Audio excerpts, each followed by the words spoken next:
Alright, today we're going to look at the Sports Talk player and see what it's all about, how it's packaged, what it does. There's Giebs. Anyways, here's the box to it. So it's essentially talking baseball cards.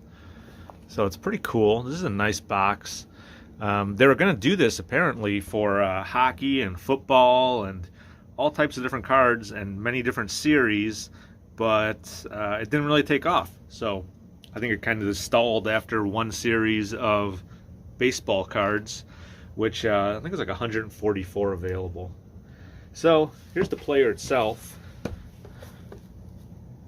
You know, it takes 4 AA's. I don't recommend leaving the batteries in because it will drain. So I take the batteries out whenever I'm not using it, or at least one battery out. You pop this guy up. Here is how the cards came. They came in packs of 4. I think they were like maybe $5 a piece. You can see here, it's Toys R Us, $4.99. Some other price tags. What does that say? $1.99, $4.49. I see a lot of them marked down because they just obviously didn't sell. And so here's a pack of cards that's opened. You can see, if you look at the back of the card, you see it's almost like a vinyl record is pressed into the plastic. So you take that centerpiece right there and you want to line it up to this centerpiece. So you put it in, make sure it's in, and you'll know that it'll go back and forth. Close it, and then you just turn on the power. And we can hear about Benito Santiago. I'm John Drysdale, and this is Baseball It Talk. says Benny. Weird. Never seen a card that didn't say Benito. Today we'll talk baseball with Benito Santiago, the man who took the National League by storm in 1987. Didn't start out as a catcher; he was a shortstop. Go to the one game and the catcher show. So, anyways, it's pretty cool. It's a cool idea. I don't know how often I would just sit here and listen to the same card over and over. But if you're collecting cards, you know, you're a baseball card collector, that's a pretty good bit. Here's the ones I've already done that I've put on YouTube.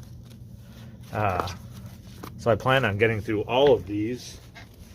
I don't know if I have all 144 here. I will, when I'm all done, I'll see which ones I'm missing.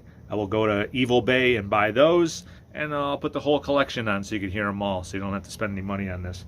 Oddly enough, it was made by a company called LJN.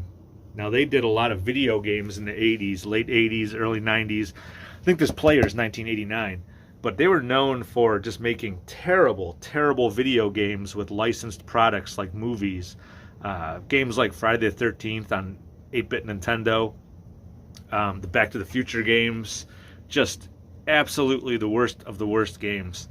But this was a cool idea. Never took off. Kind of a shame. It'd be cool to have the football ones, the hockey ones. It's just cool to listen to because it's just a step back in time. A majority of the messages they have for people is don't do drugs. You know, real 80s war on drugs, Reaganomics type of deal.